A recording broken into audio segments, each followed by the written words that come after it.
এই বাড়িতে যখন প্রথম বউ হয়ে আসি, দুইজন মানুষকে আমার একদমই সহ্য হতো না। তার মধ্যে একজন আমার স্বামী, অন্যজন আমার শাশুড়ি।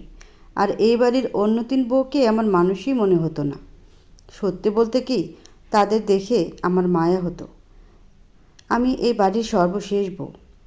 আমার বড় তিন যা, এদের সবার স্বামীই প্রবাসী। এখনও এই ভাইদের দেখার সৌভাগ্য আমার হয়নি। শুধু আমার সাহেবই দেশে বিজনেস করেন। সবার ছোট ছেলে হওয়াতে আমার শাশুড়ি ওনাকে নিজের থেকে দূরে রাখতে চাননি।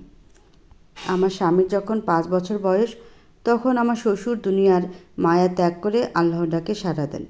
তখন থেকে আমার শাশুড়ি একলা হাতে এই ছোট ছোট ছেলে মেয়েদের বড় করে তোলেন।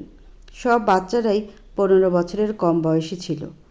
শত কষ্টের পরও এই অপূর্ব সুন্দরী বিধবা মহিলাটি সন্তানদের ইন্টার পর্যন্ত পড়ালেখা করিয়েছেন। এমনকি 2 মেয়ে সন্তানদেরও পিছিয়ে রাখেননি। ওনার ব্যাপারে জেনে প্রথমেই ওনার প্রতি শ্রদ্ধায় মাথা নুয়ে এসেছিল। যখন এই বাড়িতে আসি, সে শ্রদ্ধা ঘৃণায় রূপ নিতে সময় নেয়নি। মনে হতো কোনো মা এত কঠোর কিভাবে হতে পারে। একমাত্র আমার সাহেবই উচ্চশিক্ষিত এবং দেশে বিজনেস করেন। ভাইদের টাকায় বিজনেস করে দেশের সম্পদের পাহাড় গড়েছেন। এখন উনি বিজনেসের ব্যাপারে আবেগহীন পাক্কা একজন ব্যবসায়ী। তবে এদের মধ্যে একটা জিনিস বেশ ভালো লাগে, এরা ভাইয়ে ভাইয়ে প্রচণ্ড মিল। একে অপরকে নিঃস্বার্থভাবে ভালোবাসে। একে অপরের মতামতকে খুবই মূল্যায়ন করে। সবচেয়ে বেশি মূল্যায়ন করে আমার শাশুড়ির মতামতকে। বলা যায় ওনার কথার উপর এক চুল পরিমাণও নিজের মত প্রকাশ করেন না। উনি সাপকে ব্যাঙ বললে ওরাও বিনা বাক্য ব্যয়ে মেনে নেবে। আর এই জিনিসটাই আমার একদমই অসহ্যের। ওনাদের বাড়িটা উপজেলা ভিত্তিক, যে শহরগুলো হয় না। প্রায়ই শহরে ছোঁয়া লেগেছে, কিন্তু আশেপাশের গ্রামীণ পরিবেশ শহরটাকে অনেক বেশি সুন্দর করে তুলেছে। এই বাড়িটা আমার কাছে আরেক অদ্ভুত মনে হয়। বিশাল বড় বাউন্ডারি, কি নেই এতে। মাঝারি সাইজের পুকুর, পুকুরের চারপাশে বেশ উঁচু বাউন্ডারি ওয়াল। পুকুরের পাড়ে নানা রকমের ফলের গাছ। সেখানে আপেল, আঙ্গুর, কমলা, ডালিম, সবেদা থেকে শুরু করে নানা দেশি বিদেশি ফলে সবসময় পূর্ণ। আর এই পুকুরের বাউন্ডারিতে শুধুমাত্র বাগান পরিচর্যাকারী ছাড়া বাইরের সব পুরুষ সদস্যদের প্রবেশ নিষিদ্ধ। এই এক আজব বিষয়। তবে সব বউরা যখন খুশি পুকুরে যেতে পারবে। উঠানোর এক কোণায় লোহার বড় এক দোলনা, যেখানে অনায়াসে 2জন মানুষ আরাম করে শুইতে পারবে। কয়েকটা সাইকেল। প্রথম দেখে আমার মনে হয়েছিল এখানে বড় সাইকেল চালানোর মতো কেউ নেই। তবে এত সাইকেল কেন? আমার খুব বিরক্ত লাগে। শহরে নিজেদের বিশাল বড় বাড়ি থাকার পরও এরা কেন গ্রামে পড়ে থাকে? তবে শহরের সব সুযোগ সুবিধাও ভোগ করে, নিজেদের গাড়ি ছাড়া কোথাও যায় না। 2 বাড়ি খুব আধুনিকভাবেই তৈরি করেছে। শুনেছি বড় ভাইরা বিদেশের সিস্টেমে সব কিছু করেছেন। আর আমি অনার্স 3rd ইয়ারে পড়া অবস্থায় বাবা আমার পড়ালেখার, আমার মতামতের কোনো তোয়াক্কা না করে এই বাড়িতে আমার বিয়ে ঠিক করেন। আমার সাহেবের সাথে বাবার অনেক আগে থেকেই ভালো সম্পর্ক। ব্যবসার দিক দিয়েই এদের পরিচয়। এই বাড়িতে আসার পর থেকেই শুধু বাবার উপর প্রচণ্ড রাগ হতো। কেন বাবা এমন করলেন? এমনিতেই বাবা খুব শান্ত মানুষ, মায়ের কথার বাইরে কথা বলেন না। কিন্তু আমার বিয়ের ব্যাপারে বাবা এত দৃঢ় কিভাবে হলেন বুঝে আসে না। মায়ের কোনো কথা শোনেননি। এমনকি মাকে কয়েকবার এমনভাবে বকা দিয়েছেন, আমার গরম মেজাজের মা চুপ করে থাকতে বাধ্য হয়েছে। হয়তো এই নতুন রূপটি মাকে বেশ অবাক করেছিল, যেমন আমরা সবাইও অবাক হয়েছিলাম। এই বাড়ির 3 বউয়ের 5টা সন্তান। 2 বউয়ের ছোট বাচ্চাটি সহ বাড়ির সবাই ফজরের আজানের সাথে সাথেই ঘুম থেকে জেগে যায়। 5 বছরের ছোট বাচ্চাটিরও নামাজ পড়তেই হবে। কোরআন শেখা শুরু করেনি, কিন্তু মায়ের সাথে মুখে মুখে দোয়া পড়তেই হবে। এশার নামাজ পড়ে রাতের খাবারের পরপরই সবার কেমনে ঘুম আসে আমি বুঝতে পারি না। আমার খুব রাগ হয়। আমার সারা রাত ঘুম আসে না। আমার ঘুম আসার টাইমেই এরা জেগে যায়। আমার সারাদিন ঘুমোয় বিরক্তিতে দিন কাটত। দুপুরে একটু ঘুমোতে পারতাম, তাও 1.5-2 ঘন্টা। আসরের আজানের সাথে সাথে সবাই উঠে যাবে। উফ, এত কষ্ট, অসহ্য।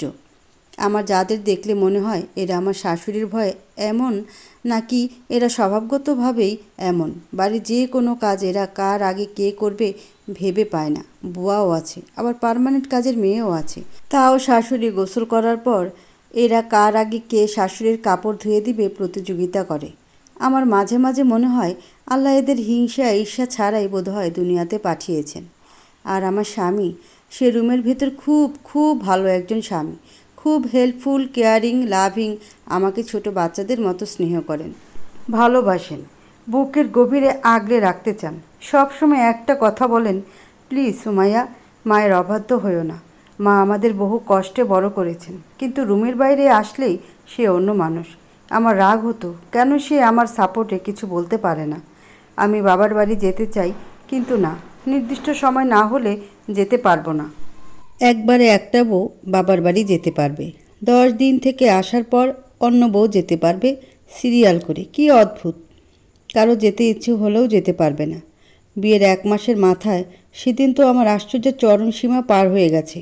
রাতে নামাজের পর বাচ্চারা যখন ঘুমিয়ে গেল, শাশুড়ি বললেন, ওহ বউ, তোমরা সবাই একটু সাজুগুজু করো তো, সবাই শাড়ি পরো। দেখলাম সব বউ খুশি মনেই সাজুগুজু করতে চলে গেল। আমার আশ্চর্যের ঠেলা সামলাতে সময় লাগছিল বলে দেরি হচ্ছিল। শাশুড়ি আবার বললেন, মারে, আমার ইয়াসির, মানে আমার বরের কথা বলছি, বাসায় আছে, তাই সাজতে বলছিলাম। যদি তোমার সাজতে ইচ্ছে না করে না সাজেও সমস্যা নেই। আমি এমনিতেই সাজুগুজু করতে ভালোবাসি, কিন্তু এই মহিলার কথার বিরোধিতা করার জন্যই আমি না সেজে সোজা রুমে চলে গেলাম। একটা জিনিস মাথায় ঢুকছে না। আমার না হয় ইয়াসির বাসায় আছে বলেই সাজতে বললেন, কিন্তু সব ভাবিদের সাজতে হবে? যার উত্তর জানলাম, পরের দিন ওরা সবাই রাতে জামাইদের সাথে ভিডিও কলে কথা বলে। এরপরে প্রায়ই দেখতাম ওরা রাতে সাজতেছে। সেদিন আমার বড় জায়ের ছেলেটা প্রিপোজিশনের ব্যবহারে কিছু ভুল এক্সাম্পল পড়ছিল। আমি পাশেই ছিলাম।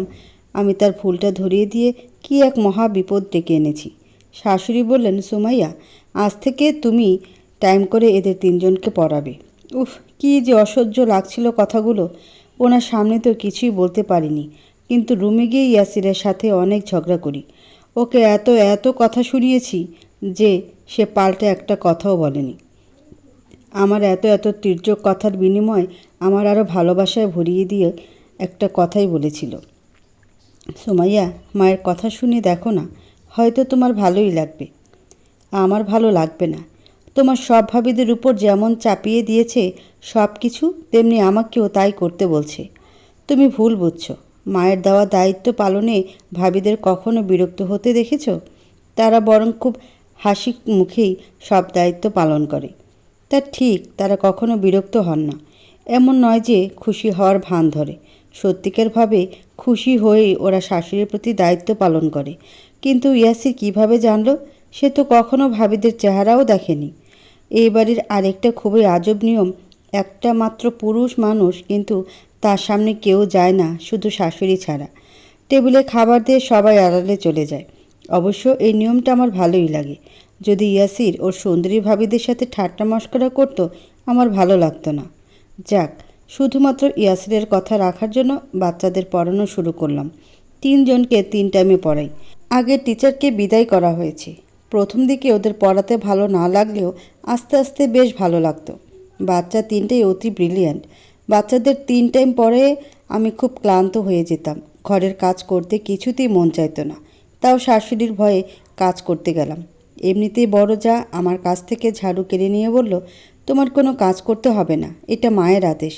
সাথে মা রুম থেকে বলে উঠল, হ্যাঁ রে বউ, তোমার কাজের চিন্তা করতে হবে না। তুমি মানুষ নাকি? কত কষ্ট করো আমার নাতিদের জন্য। আবার কাজও? না মা, আমি অতটাও খারাপ নেই। মনে হলো প্রথমবারই এই মহিলাকে একটু ভালো মনে হলো। যাক, কাজ থেকে তো মুক্তি পেলাম। তার উপর এমন ট্রিট পেতাম, নিজেকে রাজকুমারী মনে হতো। যেহেতু কাজ করতে হয় না, নিজের পড়ালেখার পাশাপাশি এদের পড়াতেও আরও একটু মনোযোগী হলাম। পড়ার কিছুদিন পর, সম্ভবত 1 মাস পর, আমি এত বেশি অবাক হয়েছি, আমি কয়েকটা হার্টবিট বোধহয় মিস করে গেলাম। আমার শাশুড়ি আমার হাতে 8,000 টাকা সহ এক খাম তুলে দিয়ে বললেন, আগের মাস্টারকে 7,000 দিতাম, তোমাকে 1,000 বাড়িয়ে দিলাম, কারণ তুমি আমার নাতিদের অনেক আদর করে পড়াও। তাছাড়া খুব কষ্ট করে নিজের পড়ার পাশাপাশি এদের পড়াও। আমি কখনো ভাবিনি এদের পড়ায় টাকা নেব। আমি বাচ্চাদের ভালোবাসি। ওরা যখন ছোট আম্মু করে করে পাগল করে তুলে আমার বেশ ভালো লাগে। শাশুড়িকে বললাম, না মা, আমার টাকা লাগবে না। আপনার ছেলে আমাকে কোনো কিছুর কমতি রাখেনি, না চাইতেই আমার হাত খরচ দিয়ে দেয়। রাখো বৌমা, এটা তোমার কষ্টের ফসল, আর তোমার প্রতি আমার কৃতজ্ঞতা। না নিলে আমি কষ্ট পাবো। না চাইতেও নিলাম, কিন্তু এক অন্যরকম তৃপ্তি পেলাম। জীবনে প্রথম নিজের উপার্জনের টাকা। মনে আসলো উনি বোধহয় সব বউদেরই কোনো না কোনোভাবে এইভাবে পুরস্কৃত করেন। হয়তো তাই ওনার বউরা কোনো কিছুতে বিরক্ত হয় না। এর কিছুদিন পরেই আমার পরীক্ষা। আমি ইয়াসিরকে নিয়ে বাবার বাড়িতে চলে গেলাম। এত এত আনন্দ লাগছিল। অনেক দিন পরে বাবার বাড়িতে একটু আনন্দ করে বেশি দিন থাকতে পারবো। শাশুড়ি বলে দিয়েছেন, যতদিন আমার পরীক্ষা শেষ না হবে ইয়াসির যেন আমার বাবার বাড়িতেই থাকে। আমার খুশি কে দেখে। এত এত খুশি হয়েছি, ইয়াহু বলে এক চিৎকার দিয়ে উঠলাম। আওয়াজটা এত বড় হয়ে গিয়েছিল, ইয়াসির আমার মুখটাই চেপে ধরল। আমি ওর দিকে তাকিয়ে মুচকি হেসে চুপ হয়ে গেলাম। আমি প্রায় 1.5 মাস পর বাবার বাড়িতে রাত জেগে সকালে একটু ঘুমানোর সুযোগ পেলাম। খুব খুশি হয়ে বসেছিলাম, সারা রাত পড়ব আর ভোরে ঘুমাবো। কিন্তু না, কেমন যেন অভ্যাস হয়ে গেছে। এশারের নামাজের কিছুক্ষণ পরেই হাই আসতে লাগলো। ইয়াসির অলরেডি বিছানা গোছানো শুরু করে দিয়েছে। খানিকটা ব্যঙ্গ করেই বললাম, এই তুমি এত তাড়াতাড়ি ঘুমিয়ে যাচ্ছ কেন? এখানে তো আর তোমার মা নেই। ভোরে উঠে নামাজ না পড়লে তোমাকে বকবে। প্রথমত, নামাজ আমি মায়ের জন্য পড়ি না, তবে হ্যাঁ, মায়ের শাসন আমাকে নামাজে অভ্যস্ত হতে সহায়তা করেছে। আমি অধিকাংশ সময়ই শহরে থাকি, সেখানেও আমি নামাজ কাজা করি না। সোমবার, বৃহস্পতিবার আর আরবি মাসের মাঝখানের সুন্নত রোজাগুলো আমার বা আমাদের কাছে ফরজ রোজার মতো হয়ে গেছে। বাপরে বাপ, এত এত রোজা কেমনে পারো? কিছুটা অভ্যাসবশত হলেও মোটামুটি সুন্নতকে ভালোবেসেই রাখা। আসলে তোমার মা খুবই কঠোর। ইয়াসির হালকা মুচকি হেসে বললেন, এত তাড়াতাড়ি নির্ণয় করে ফেললে? কিছুটা সময় না হয় যাক। আমি এই ব্যাপারে আর কথা বাড়ালাম না। উনি শাশুড়ি, গুরুজন। আমার পরিবার থেকে আমি এই শিক্ষা পাইনি। আমিও শুয়ে পড়লাম। তবে খুব ভালো লাগছে। অনেক দিন পর একটু নিশ্চিন্তে ঘুমাতে পারবো। ভোরে ওঠার টেনশন নেই। ইয়াসিরের সাথে এটা সেটা বলতে বলতে অনেক রাত হয়ে যায়, কিন্তু তাও কিভাবে যেন ফজরের আজানের সাথে সাথে ঘুমটা ভেঙেই যায়। কিন্তু ঘুমের জন্য চোখ খুলতে পারছি না। লক্ষ্য করলাম ইয়াসির বিছানায় নেই। আধা ঘুম আধা জাগানোর মধ্যেই বললাম, কেমনে পারে? যখন পরিপূর্ণ ঘুম ভাঙল, দেখলাম ইয়াসির কোরআন তেলাওয়াত করছে। খানিক রাগ দেখিয়ে বললাম, আমাকে ডাকনি কেন? ডাকলে তুমি উঠতে? না উঠলে পানি ঢেলে দিতে? না, আমি জোর করে তোমার কাছে কিছুই আশা করি না। একটু আওয়াজ নিচু করে খানিকটা বিড়বিড় করে বললাম, তাই তো এখনও স্বামীর অধিকারটুকুও আদায় করনি। নিজের বিয়ে করা বউ থেকেও দূরত্ব বজায় রাখো। একই বিছানায় থেকেও কত দূরত্ব। আমি জানি। সে শুনেছে, তাও না শোনার ভান করে বলল, তুমি যা আদায় করবে ভালোবেসেই, মায়ের ভয়ে, অন্য কারণে নয়। আমার বিশ্বাস তুমি আমার রঙেই রাঙিয়ে যাবে, যেটা আল্লাহর রং, ইসলামের রং। আমি কথা না বাড়িয়ে ওয়াশরুমে চলে গেলাম। আমরা 2 ভাই বোনের মধ্যে 5 ওয়াক্ত, বিশেষ করে ফজরের নামাজের অভ্যাস না হলেও মা ফজরের আগে ঘুম থেকে উঠে যায়। ইশরাকের সালাত আদায় করে সকলের নাস্তা রেডি করে। ইয়াসির সহ বাবার বাড়িতে যাওয়ার পর থেকে দেখতাম মা ফজরের সালাত আদায় করেই নাস্তা রেডি করছে। হয়তো ইয়াসির ভোরে উঠে বলেই। ও মা, ফ্রেশ হয়ে এসে দেখলাম ইয়াসির রুমে খাবার নিয়ে এসেছে। বলল, হাঁ করো, আমি খাইয়ে দিচ্ছি, তুমি পড়া শুরু করো। কাল পরীক্ষা, রাতেও পড়া হয়নি। কিছুটা অবাক হলেও বেশ ভালো লাগছে। বিয়ের আগে নিজের হাতে কয়বার খাবার খেয়েছি বোধহয় গুনে দিতে পারবো। হয় মা নয়তো বাবাই খাইয়ে দিত। একমাত্র এবং বড় মেয়ে হওয়াতে বাবা মায়ের সব আদর পুরোপুরি আমার ভাগেই ছিল। শ্বশুরবাড়িতে তো সবার সাথেই খেতে হয়েছে, কিন্তু বাবার বাড়িতে প্রথমবারের মতো ইয়াসিরের এই স্নেহময়ী রূপ দেখে চোখের কোণায় পানি জমা হয়ে গেল। বাবা আমার সবচেয়ে প্রিয় মানুষ। মা সব সময় আক্ষেপ করে বলতো, জানি না বিয়ের পরে তোকে এত যত্ন করে কে ভালোবাসবে। এখানে বাবার হাতে এত আদরে বড় হচ্ছিস, না জানি শ্বশুরবাড়ি কেমন হয়। মনের অজান্তেই অস্ফুটে বেরিয়ে এলো, বাবা রাজকন্যাটি এখন স্বামীর রানী। ইয়াসির কথাটি খেয়াল করে মুচকি হাসি দিয়ে বলল, হয়েছে, এত ব্যাখ্যা দাঁড় করাতে হবে না, পড়তে বসো। পরের দিন পরীক্ষা দিয়ে আসার সময় আবার সেই স্বাধীনচেতা বিন্দাস জিন্দেগি উপভোগ করার জন্য গাড়িতে না গিয়ে ইয়াসিরকে বলে রিকশায় বসলাম। রিকশার হুড ফেলে দিয়ে আইসক্রিম খেতে খেতে বাসার দিকে রওনা দিলাম। অনেক দিন পর বেশ মজা লাগছিল। ওই বাড়ি থেকে কয়েকবার দাওয়াত খেতে গিয়েছি। ওরে ইয়া বড় এক জোব্বা মতন বোরখা, পায়ে মোজা দেখতে পুরাই খালাম্মা। ইয়াক, আমি তো অশালীন পোশাক পরি না, হিজাব, থ্রি পিস, এতে কি প্রবলেম বুঝি না। আসার সময় ইয়াসিরকে বলেই দিয়েছি আমি ওই জোব্বা পরতে পারবো না, প্লিজ জোর করো না, কথা রাখতে পারবো না। ওর চেহারা খানিকটা মলিন হয়েছিল, কিন্তু তা মুহূর্তে আবার মুচকি হাসি দিয়ে চুপ হয়ে থাকলো। সেদিন ওকে নিয়ে বেশ কয়েকটি সেলফি তুললাম। জামাইকে নিয়ে প্রথম ফেসবুকে পিক আপলোড করব বলে। এর আগেও বেশ কয়েকবার দিতে চেয়েও দেওয়া হয়নি। ওকে নিয়ে ছবি দিয়ে বান্ধবীদের কাছে বেশ ভাব দেখাতে পারবো। সে এতই আকর্ষণীয়, সুন্দর, সুঠাম দেহের অধিকারী, আর্মিদের মতো জিম করা পেটানো শরীর।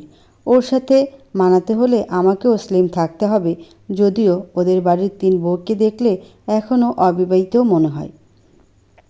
এত সুন্দর ফিগার, খুঁজে খুঁজে সুন্দরীদেরকেই বাড়ির বউ করে এনেছে।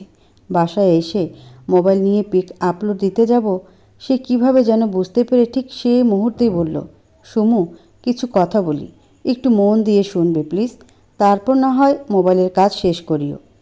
বলো। আগে একটা হাদিস বলি।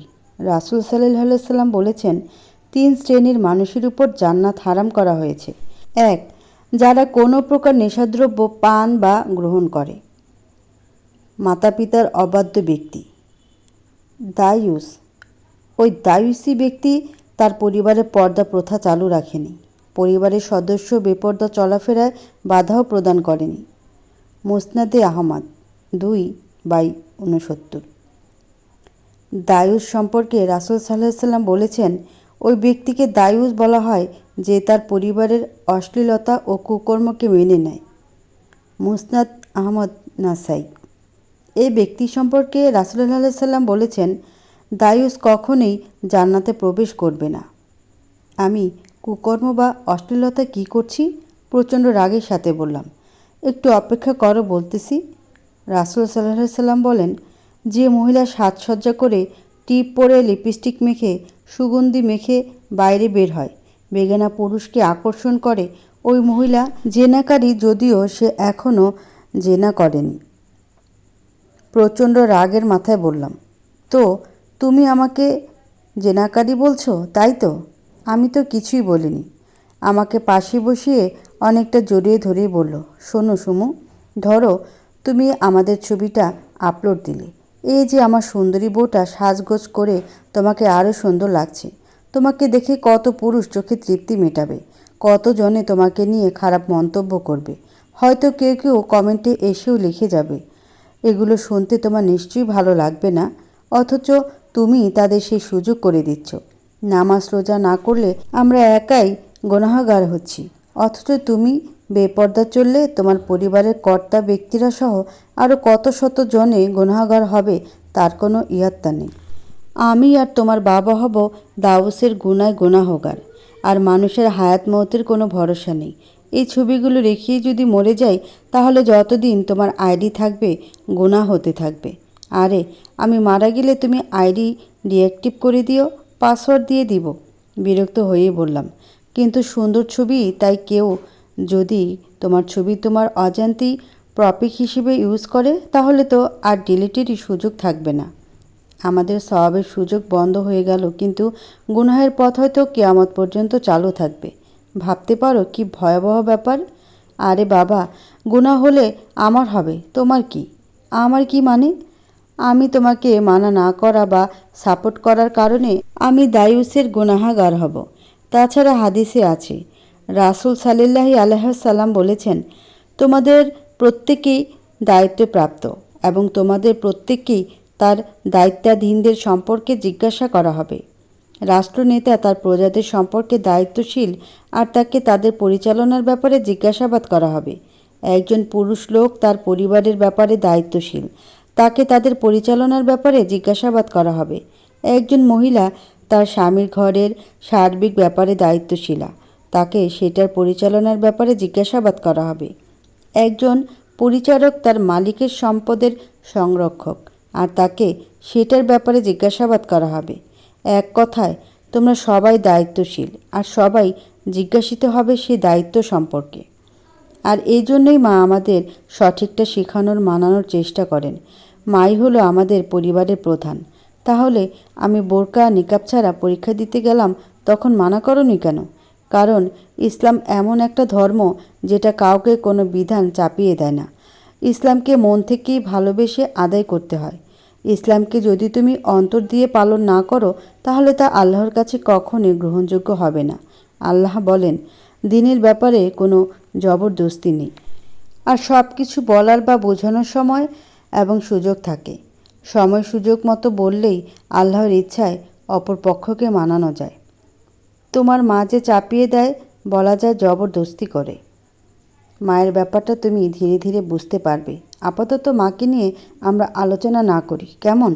সে বাচ্চাদের মতো করে সব কিছু বোঝায়, আমার এত ভালো লাগে, শুধু শুনতেই ইচ্ছে করে। হ্যাঁ, সেদিন ইয়াসিরের কথা রেখেছিলাম। তার বোঝানোর ভাষাটা এত মধুর ছিল, না শুনে পারেনি। সে জবরদস্তি করেনি, কিন্তু কথাগুলো এমনভাবে বলল, মানতে বাধ্য হয়েছি। প্রপিকে আমার লাল শাড়ি, লাল লিপস্টিকের যে ছবি দিয়েছিলাম সেটাও ডিলিট দিয়েছি। ফেসবুকের গুনাহের ভয়াবহতা ছিল, আমার ইয়াসিরের প্রতি কিছুটা ভালো লাগাও ছিল। এতদিনে ওর প্রতি কিছুটা ভালো লাগা কাজ করতে শুরু করেছি। কেন যেন সে বাসায় না থাকলে খালি খালি লাগে, বুকটা খা খা করে। সে এবার পরীক্ষা শেষে শ্বশুরবাড়িতে আসার পর ইয়াসিরের এক ফুপুকে দেখতে পেলাম, যার সাথে আগে কখনো পরিচয় হয়নি। উনি এসেছেন কয়েকদিন হয়েছে। আমাকে দেখি কেমন একটা ভাব ধরে বলে উঠলেন, ওহ রোকেয়া, কি বেপর্দা মাইয়া ঘরে আনলি! বোরখা না পইরা বাপের বাড়ি থেকে শৌর বাড়ি আইলো। তুই কিছু কইতে পারস না? অন্য বউদের দেখলে পরাণ জুড়াইয়া যায়। আমি সেদিন বোরখা না পরে চলে এসেছিলাম। ভাবলাম এইবার রক্ষা নেই। দুই শাশুড়ি মিলে আমাকে কি ধোলাই দেয় আল্লাহ জানেন। আমায় বাঁচানোর কেউ নেই। ইয়াসির এমনিতেই মায়ের সামনে কিছু বলে না, সেখানে দিনের ব্যাপারে আমাকে সাপোর্ট দেওয়ার প্রশ্নই আসে না। আমায় অবাক করে দিয়ে আমার শাশুড়ি বললেন, বুবু, সুমাইয়া আজকালকার পড়ালেখা জানা শহরে মাইয়া, আমার পরিবারের সাথে মিলতে কিছুটা সময় লাগবে তো। সুমু, বাচ্চা মানুষ বাদ দাও তো। কি যে কষ রোকাইয়া, এত বড় দেমরি মাইয়াকে তুই বাচ্চা কইলি? আর তাছাড়া বিয়ার পর কি এর পড়ালেখা কত? যাদের সাথে কাজ করব, এটাই তো দুনিয়ার নিয়ম। আরে বুবু, বোঝো না কেন? ও আমার ছোট ছেলের বউ, আমার সবচেয়ে ছোটটা। অন্যদের কাছে যত বড়ই হোক, আমার কাছে তো ছোটই। জানো বুবু, সুমাইয়া আমার নাতিদের পড়ায়। কত আদর করে পড়ায়, তুমি না দেখলে বিশ্বাসই করবে না।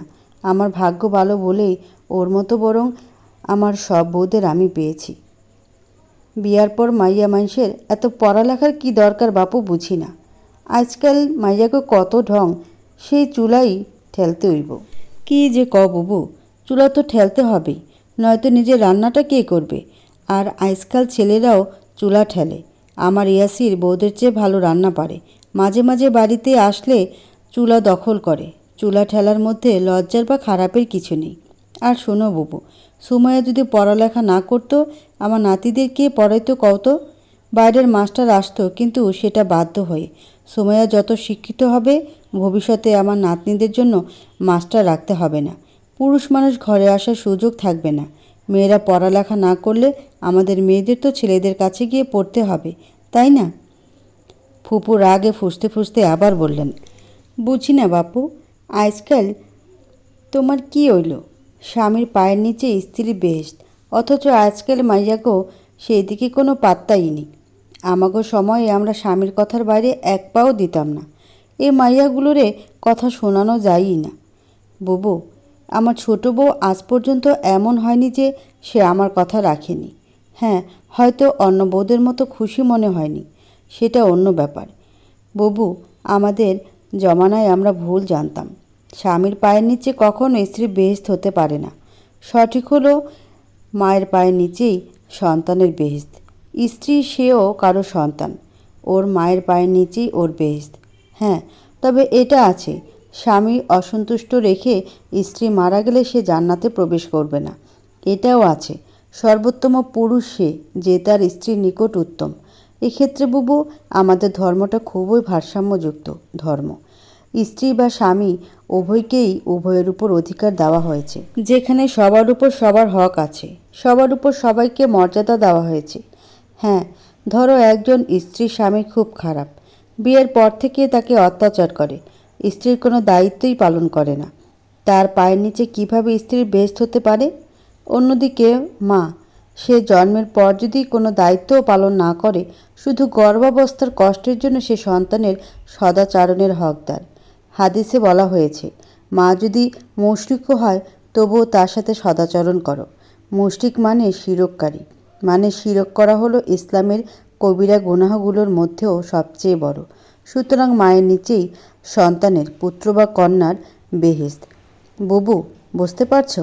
আমরা না হয় আগে জানতাম না, এখন জেনেও কেন ভুল বলে গুনাহগার হব? ফুপু রাগে গজগজ করতে করতে বললেন, হয় হয় জানি, তোর কাছে তোর বউরা ছাড়া দুনিয়ার কেউ ভালো না। আমরা তো মানুষই না, তোর বউগুলোর কোনো দোষই নেই। এগো পড়ালেহাই করাস, ঘরের কাজ সব তুই করিস, এতে রাইন্দা খাওয়াস। বুবু, তুমি ভুল বুঝছো। আমার কেন রান্না করে খাওয়াতে হবে? এটা এদের সংসার, এদের জামাইদেরই টাকা।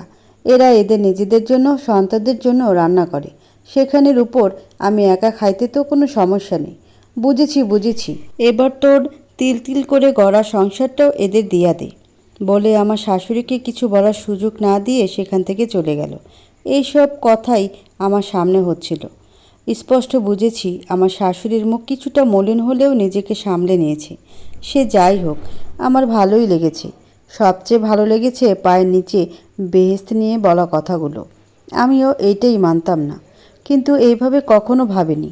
আমি যতগুলো শাশুড়ি সম্পর্কে শুনেছি তার মধ্যেও কোনো শাশুড়ি বউকে এভাবে সাপোর্ট করে না, বউয়ের ত্রুটিগুলোকে এভাবে লুকায় না।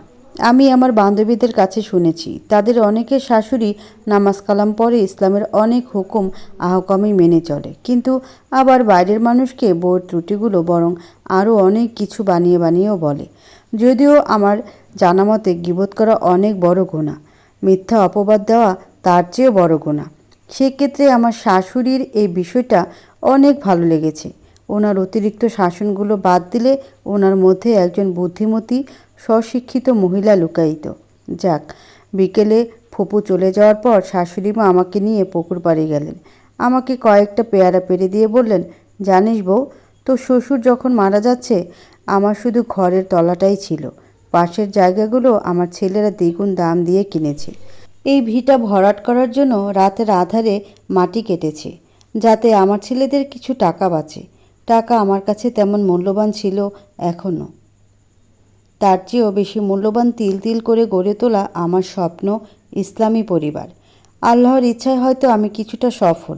মারে, তুই আমার সবচেয়ে আদরের এবং আমার অন্য বউরাও। তোদের আমি শাসন করব, ভালোবাসবো। আমার শাসনে ভুল হতে পারে, তোদের ভালো নাও লাগতে পারে, কিন্তু অন্য কেউ তোদের দিকে আঙুল তুললেও আমার ভেতরটা জ্বলে ওঠে। আমি সহ্য করতে পারি না কেউ আমার বউদের কিছু বললে। আবার তোদের কারো কষ্ট হলে একটা শরীরে কষ্ট হওয়ার মতো আমারও ভীষণ কষ্ট হয়। জাহান্নাম সত্য, জাহান্নামের আগুন সত্য। মারে, আমি ভাবতে পারি না আমি বা আমার কলিজার টুকরো বউ বাচ্চারা আগুনে জ্বলবে। আমি জানি তুই আল্লাহর রঙে রাঙিয়ে যাবি।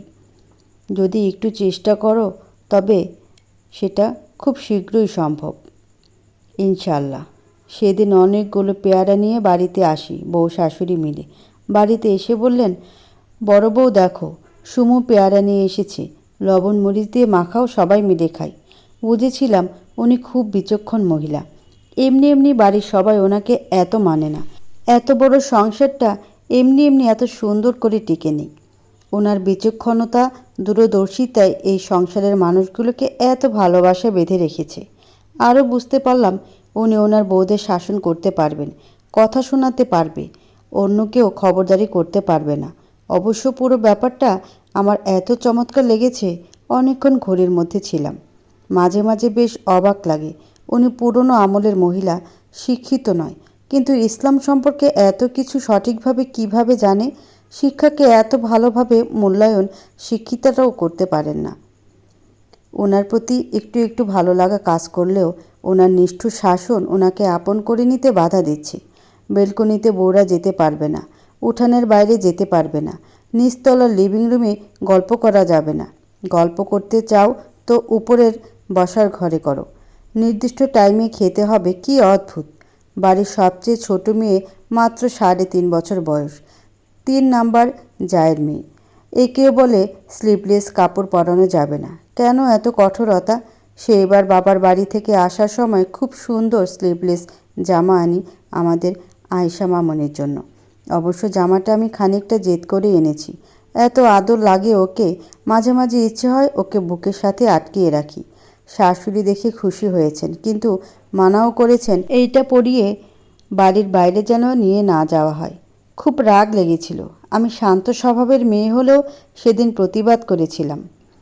কেন মা, এ বাচ্চা মেয়েটিকেও আপনি পর্দা করাবেন, নাকি ওর জন্য পর্দা ফরজ? পারলে ওকে জুব্বা পরান। এ বাচ্চা মেয়েটিকে যে কাপড়গুলো পরান সে তো গরমে অস্থির হয়ে উঠবে। না রে মা, তোর প্রশ্নের কোনোটি ওর জন্য নয়। প্রথম কথা, গরমটা ওকে সহ্য করার অভ্যাস করাতে হবে। আর দেখ না মা, হাতাছাড়া কাপড়ে আমার নাতনিটার হাতগুলো কত সুন্দর লাগে। যদি মা কোনো দুষ্টু লোকের নজরে পড়ে, ও মেয়েকে আল্লাহ আকর্ষণীয় করেই সৃষ্টি করেছেন। ওর উপর তো একসময় পর্দা ফরজ হবেই। তাই এখন থেকে ওকে পর্দার পাঠ পড়ান। যেটার আগা মাথা সে বুঝে কিনা সন্দেহ। হ্যাঁ, বোঝে না, কিন্তু আয়েশার মাথায় এই কথাগুলো জায়গা করে নেবে। আমার আর এই বিষয়ে কথা বলতে ইচ্ছে হলো না। অনেকটা রাগই হচ্ছিল।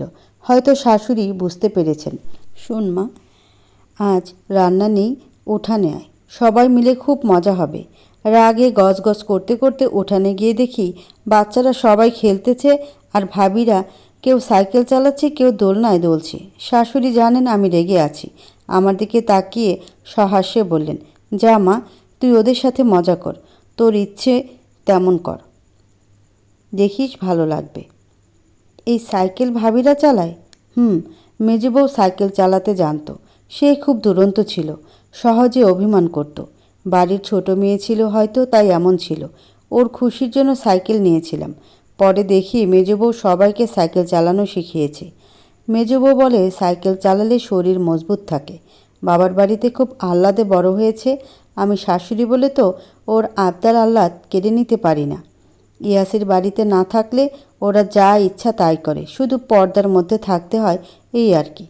ছোট বউ, আমি এইসব শুনছিলাম আর আনমনা হয়ে ভাবছিলাম, যে মহিলা দিনের ব্যাপারে এত কঠোর, সে কিভাবে বউদের সাইকেল চালাতে দিতে পারে, কিভাবে বউদের ছোট ছোট চাহিদারও খেয়াল রাখে।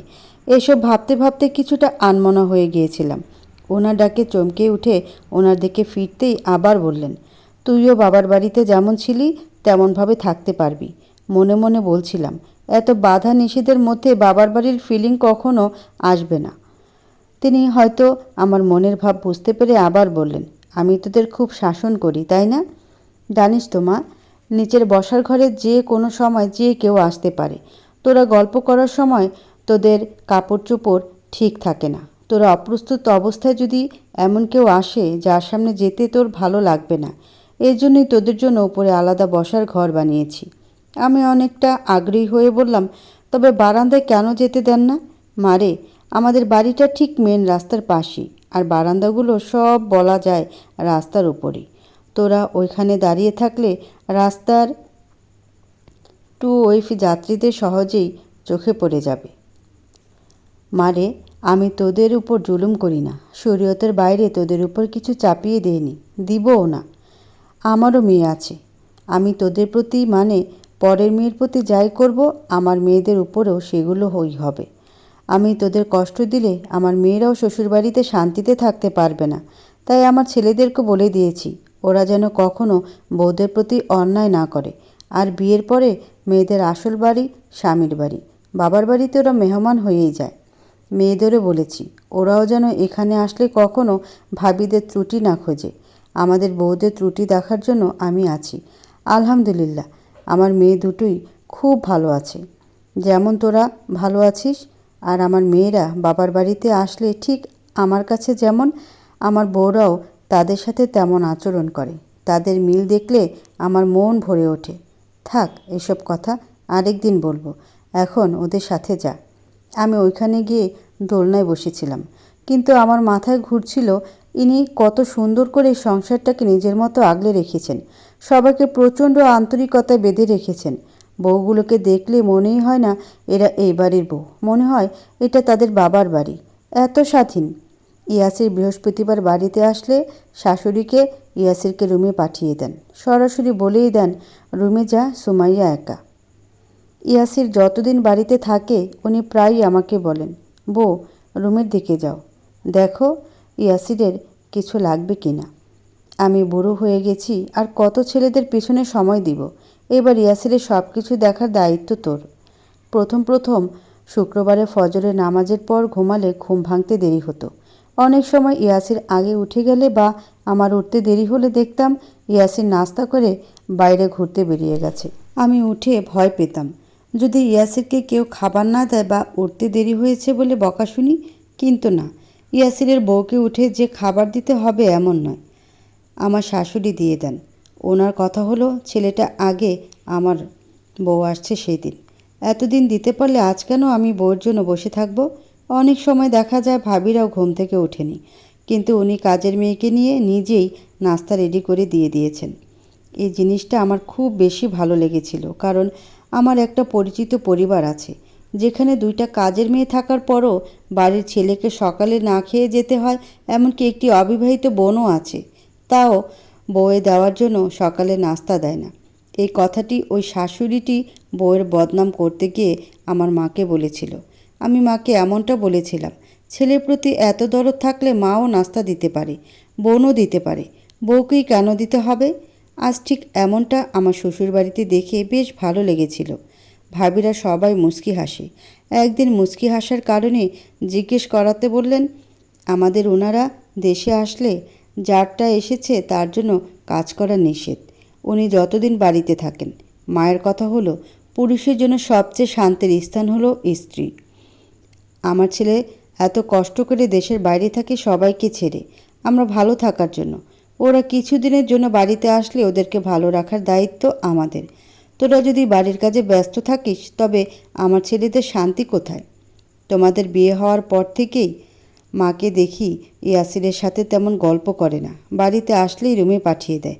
আমরা খেয়ে চলে যাওয়ার পর তোমাদের একসাথে খেতে দেয়। এইটাই আমার শাশুড়ির নিয়ম আমাদের জন্য। আসলেও আমরা দুইজন একসাথে খাবার খাই যখনই সম্ভব হয়। অনেক সময় তো বাচ্চাদের জন্য একসাথে খাওয়া হয় না।